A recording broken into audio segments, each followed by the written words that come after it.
Hey everyone, today's discussion is going to be hopefully a little bit about data. It's going to be a little bit about performance metrics. It's going to be a little bit about engagement. It's going to be a little bit, hopefully, maybe about chatbots. It might be a little bit about access. So we don't really know where it's going, but we're really excited. So if you are in medical information, if you are in sales, if you're in promotion, if you're in compliance, if you are in market access, this is a conversation you probably are going to care about. Our guest today, we're kind of lucky to have him. We've had him on once before, but he is the U.S. Field Medical Affairs lead at Otsuka. Just to be clear, he does not necessarily represent Otsuka. The opinions in here are his and they're mine. They do not represent the opinions of me or my guest or our employers or our clients. Actually, they don't even necessarily represent our opinions. They might just be something that has been represented to us before.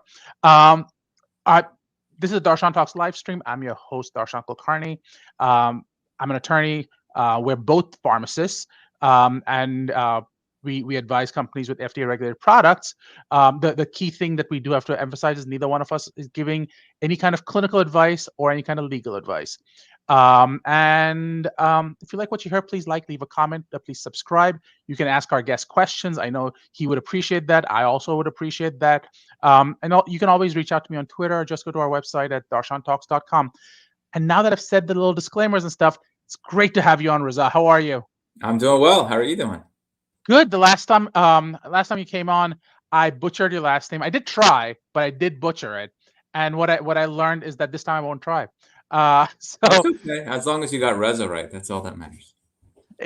you have a rapper's first name. It doesn't get much better than that. I know. I get that with Wu-Tang. I get that all the time. So I like it though, especially coming off the Super Bowl. That was a great, halftime performance there. So it's relevant this week.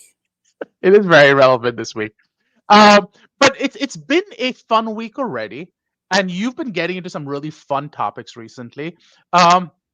The big one you've mentioned before we started talking a little bit was this idea of data. So I'm really interested in data because I think it's everyone calls data like the next oil, if you will. Um, Talk to me a little bit about the type of data you see and you have access to, and what opportunities it provides. Yeah. So as you mentioned, I'm part of field medical affairs. So I spent the duration of my career in field medical affairs. So that's medical science liaisons, and that's that world. And we've had a lot of conversation around insights. And if you're in the field medical affairs role or any customer facing role, the insight term comes up a lot. But I think we've shifted our narrative a little bit to focus more on data, because we do capture a lot of data. I mean, my team and I was an MSL in the field a little while ago. You're getting information and you're bringing it back to the organization. We're gathering it, you're analyzing it, and then you're reporting it to the organization. And as field medical affairs teams have grown and have become very important within organizations, we have to analyze and we have to utilize this data a little bit more to really help shape some of the strategies, whether it's medical strategies or other strategies that the organization is using. So, we get data from one-on-one interactions with thought leaders. You get data from a medical information department through their medical letters, advisory boards, or you're doing Congress reports, and a lot of organizations, including, I work for Otsuka. I know I mentioned PsyQ and Nephew in the past, but those are remote customer engagement platforms, and there's a lot of data that's gathered there as well. But I just don't think right now a lot of medical affairs and field medical affairs organizations are equipped or structured to really analyze it. I mean, if you look at, we're way behind our commercial colleagues. They have a lot of individuals who are analyzing data, utilizing the data. And I think that's where medical affairs should go. I think there's a lot of synergies that can be done within an organization to help analyze the data and really help predict the types of stakeholders that we're going to see. But I mean, that's what we've been thinking about, and I've been thinking about over the last several weeks and several months. I mean, it's really interesting, right? So let's talk about data itself. Like, one of the big things, as I know about data, is that there are two major types of data. The first is structure. The second is unstructured. The structured data is something that's you can sort of go checkbox or 1, 0, like it's very binary, and you can go, we have this data. The second one are meeting notes and the conversations you had, and they're unstructured because you don't really know what column to put them into, which how the database processes it. My question for you is, and that was more for the audience than for yourself, obviously. But my question for you is, do you find that you're capturing a lot of unstructured data and therefore that makes analysis more complicated? Or do you think that you have a lot of structured data and therefore things are easier to still use? I think in my experience over the last 7 or 8 years, we have both. So we have structured data through remote customer engagement platforms, because you can get a lot of profiles, you can get access to what individuals, what type of resources individuals are capturing. And then the unstructured is really what your traditional field medical affairs organization is known for. Those are the conversations that they're having, right, with an individual, with a thought leader. And it's tedious to go through that. I know there's been a lot of conversation around utilizing artificial intelligence to analyze that. And I think that's, there's a lot of vendors out there that have that capabilities, but I haven't yet seen a medical affairs organization yet capitalize on that. It's funny, I'm actually going to be giving a talk at DIA in 2 months, in a month and a half, where they're talking a little bit about the use of AI in medical information. I think that, as you pointed out, there are a lot of people talking about it, and the question is, how far along are they?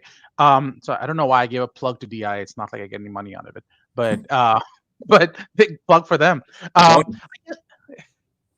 guess my question for you is, as we start talking a little bit about this AI, and you start talking a little bit about these strategies, do you find that there is scope for the AI for doing to provide insights, as you said, that may not exist right now, or is it more a solution in need of a problem? I mean, that's a good question. So I just want to put a disclaimer. I'm not an AI expert. Right. Any expertise that I have in AI is Allen Iverson as opposed to artificial intelligence. So let me just put that out there right now. But I really don't know, to be honest. I just think it's something that if I haven't yet seen it. It's talked about a lot, but I think it could go both ways. I think it could be a solution to the problem, but I think it's something that we need to incorporate more into our day-to-day, especially as the capabilities of medical affairs organizations are expanding and are becoming more important within an organization. So I'll give you a little bit of a different bend, just as a different viewpoint, if you will. I feel like a lot of technology right now is really cool.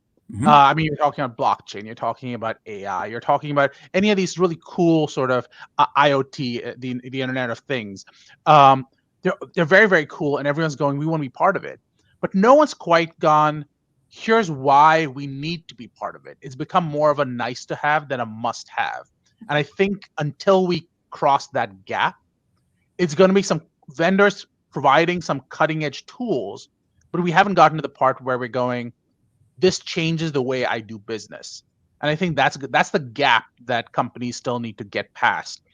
So I'm always curious if you have in your travels seen that must-have scenario with AI or with data that quite honestly I just haven't come across yet. I think right now in our current stage, it's a must-have. So, oh, you think? Okay. And the reason I say that is that I think AI can help the timeliness and the synthesis of all the data and information that's being gathered. One of my, I guess, pet peeves around the insight process and the reporting process is if you report it quarterly, it's old news. If you report it even monthly, it's old news. It has to be real time. So report what? Talk to me a little bit about what you're reporting. Reporting, we get all these data points, right? Right. And now we want to report that back to the organization. And I'm just speaking from the field medical affairs perspective, where when you look at a medical science liaison role or a field medical affairs role, I mean, you always think about these individuals are educating others, thought leaders around the product and disease state. But it's a two-way street, right? You're educating and then you're bringing back information. And the Right. information that we bring back is then used by the organization. It shapes whatever strategies or perspectives that we have. The issue Right. that we have right now is that by the time we analyze and report, it's old news. Right. Right. You need a near a real time Yeah, data capture stream, if you correct. will, that Correct. people can look at. But do you think that AI is the answer to give you those insights, or is it raw data that's sort of maybe a little bit of machine learning or something like that, but really more just data that shows you the raw data, saying, okay, 15 visits at this time to these doctors within this zip code is the level of data you need, or do you need it to actually go to that next level, which is this is having an impact on how conversations are being had? Like, what level of data do you have access to, if you will? And I don't even mean necessarily within Otsuka, but I mean within companies in general. I mean, I think it's a combination. I think you want to, I think you need the AI. I think the machine learning will help as well. I think you Yeah. still need individuals to help process that and to identify what data that you want. And then you also want to try to use some predictive analytics too to Yeah. help guide you on, where individuals should be, where strategies should be as well. So I think it's a combination of both. And Okay. with I think it's not a frustrating thing, but I think it's maybe more of an excitement that we have all these tools. We just don't know Right. where it fits. That's the And part. how do you go about determining fit? How do you start? So one of the things that obviously will help with the process of determining fit is this idea of developing strategies. So talk to me a little bit. I mean, you're pretty high up in the organization in terms of deciding strategies and roles and how people will be engaged. Talk to me a little bit about how you decide priorities and how you decide how that data is going to get pulled into those priorities. Yeah, I mean that's the I mean everything that we do has to ultimately align to some sort of strategy, whether it's a Great. corporate strategy or a medical strategy or a brand strategy. Um, I s- I mean that's what drives a lot of the decision making. But I keep going back to this, and I'm not purposely trying to go back to this. We Yeah. just The issue is there's a lot of data, and we just Yeah. don't know how, at least from my perspective, how to use it. And I'm just speaking from a medical affairs perspective. Sure. It's not from a commercial perspective or a sales perspective, because as I mentioned, they're further along. They've been doing this for some time, Hmm. where I think the opportunities exist in medical affairs to think about that a little bit more deeply, learn from some of our commercial colleagues, and really look at the data, see what we want, and let it help drive some of the decision making. Have you reached out to commercial colleagues to help you try to Yes, decipher and sort of make yes, that data available? And how yes. how have those conversations gone? Do they kind of go, you guys are in the stone ages and let help you, or are they more collaborative and they tell you sort of the lessons, and what has that conversation been like? Very collaborative, open. Let me help you and teach you whatever we could do to help. But that's just me. That's my experience. Others may have different, but that's been my. I've been lucky to have that experience. Very, very true. So let's talk a little bit about, let's say there's a corporate strategy, and let's actually talk about really cool data that you actually already have, and we're talking about Nephew and PsyQ, and you've been part of that. You've led that goal and that well that goal. When you're developing a strategy to either get data to enable PsyQ to be better for patients, or you have insights from patients, and now you can use that to provide better information, better knowledge to patients.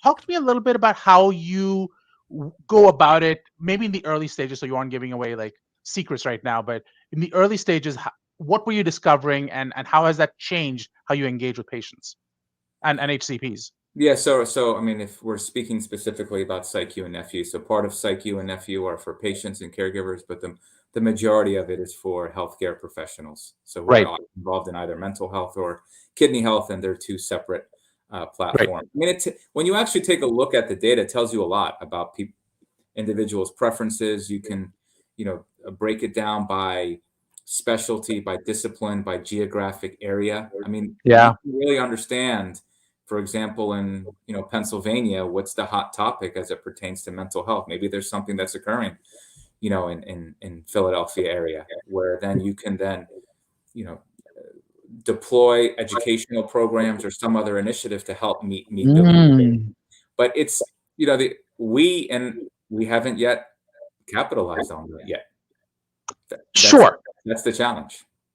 But that's so what I hear you saying is, I'm reiterating what you're saying, which is so far you're getting this treasure trove of data, and you're so busy right now, especially with COVID and everything, trying to deal with what normal looks like, that you haven't optimized to what that next level looks like. So what I'm hearing you saying is that data is going to be the fuel for the next generation of medical information, medical affairs. Is that fair? Yes, and I think, it's already started. Right. So that really speaks to engagement, and that really speaks to the conversations you're going to have as you continue. So do you, as you're developing these engagement strategies, have you found that that data has already played a role, even if it's not, like, first of all, have you found that your experiences match the data, or have there been surprises that you've come across? Yeah, definitely always surprises, because whenever you develop a strategy or an engagement plan, it's Yeah. never accurate, right? So a lot of times the data can validate it, or it can tell you that you've done it completely wrong. This could involve, perhaps a particular topic that we thought would be important to the community, and then the feedback tells us opposite, or it could be the type of format. In early on, as an example, our webinars were 55 minutes, 60 minutes, right? Hmm. Now they're 30 minutes, right? It's evolved. That's because we looked at the data, we looked at the preferences, we did surveys, and people were telling us they want shorter information, bite-sized information, podcast types of formats to help them process the data and information that they want to receive. And you obviously use that data to actually come up with shorter versions. Yep. Has there been a discussion on using PsyQ and Nephew as a forum for patients and healthcare providers to interact?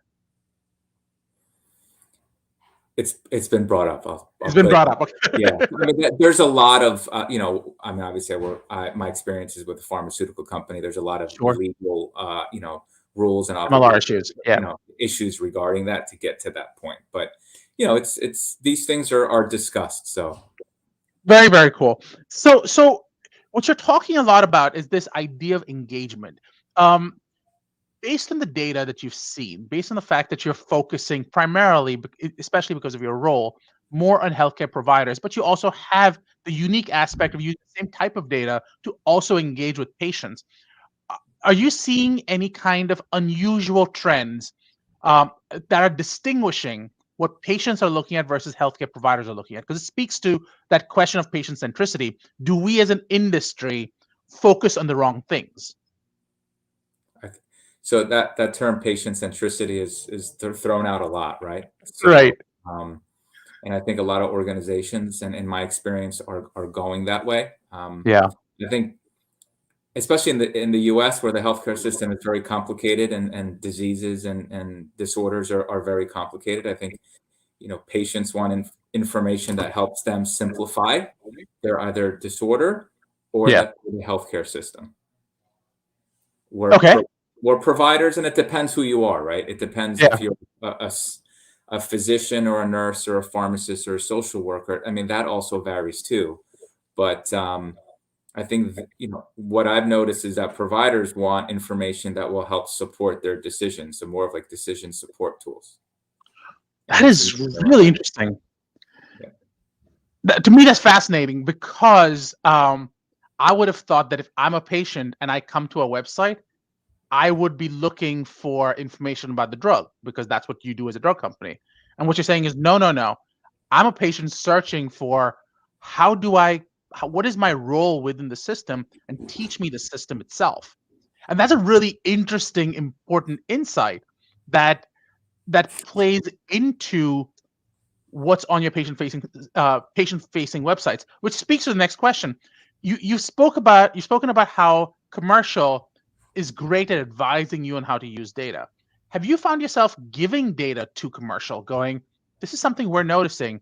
Have you considered including that in your engagement? And how has that changed the relationship between commercial and managed markets? Yeah, so before I answer that, let me just clarify. So Please. just patients do want from a pharmaceutical company information about their products. So Of course. that's a given. I think that's more, traditional, and pharmaceutical companies will continue to have to provide that because these are their products. And Right. patients will go to a pharmaceutical company. Obviously, they'll go to their clinician for Yes. information, but they want that information. They want that information simplified as well from a product perspective.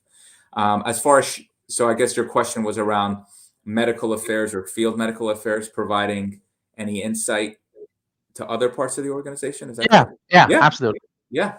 It's definitely, without a doubt. I've seen that during the pandemic, especially early on, and it depends on the strengths of the relationships that a field medical affairs organization will have. Right. Because we try to assess early on what was the impact of COVID-19 on practice, and I Right. think it's something that organization looked at from a help from a field medical affairs organization, even just also from you have pre-launch activities around disease state. There's a lot of disease state education that occurs, and usually a medical affairs organization is looked to from a disease state perspective and providing that data and really providing that scientific expertise, and even just understanding the general healthcare system. Because from a medical affairs organization, you have a lot of individuals who may have come from clinical practice, who may have been a pharmacist or a nurse practitioner or even a physician, and now they're in this role, and then they're being looked at for those reasons as well. So that really brings the next question, which is, do you find that with data, and well, let's take a step back. Do you find that, first of all, COVID enhanced the amount of data you have now than you had before COVID, just because you had to go virtual and you had to adjust to that, and just by being virtual, everything gets tracked? From my experience, no, because we've been doing virtual for a long time, so way before COVID. From perhaps others, perhaps, but I think, yeah, I mean, the fact that everyone was initially virtual, we're doing everything via Zoom or Microsoft Teams or what have you, or even the communication was done via email. I would say generally, yes. Okay, so do you think that that has changed the evolution path, if you will, of medical information and the leadership role that medical information is going to play and managed markets is going to play as we continue? And the reason I ask this question is, based on the last answer you gave, it sounded like companies were now starting to rely on the insights provided by medical information, not just to patients, but internally speaking, and that's changing how companies engage. Yeah, I'll speak, and I use medical information, and market access. I'll Yeah. say medical affairs because you have medinfo part of medical affairs, you have medical Right. strategy field. So in general, yes, the answer is definitely yes. So what does that new role look like? I think historically, medical affairs has been more of a support function, right? Mm-hmm. Mm-hmm. Now perhaps more of a seat at the table and more of a share of a voice. Interesting. Yeah. So talk to me about who else is at the table.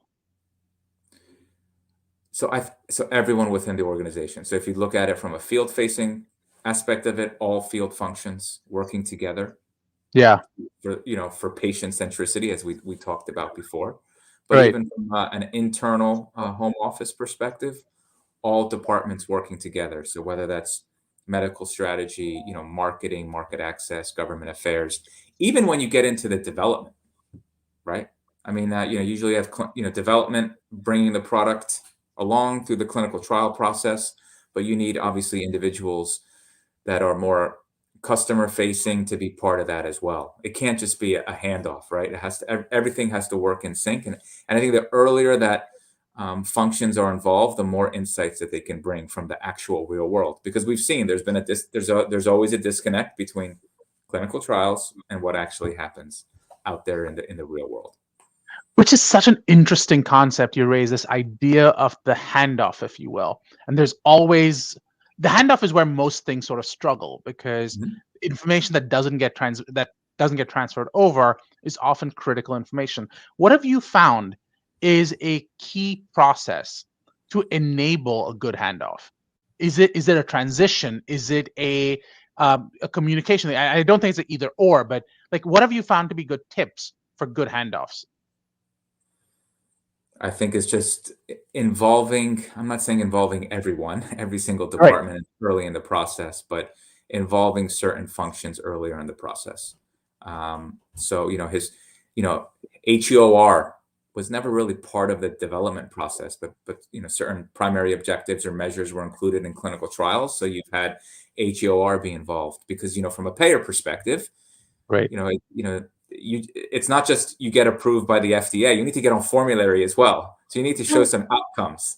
Right. So that's just one prime example that we've seen HEOR be involved really early in the process.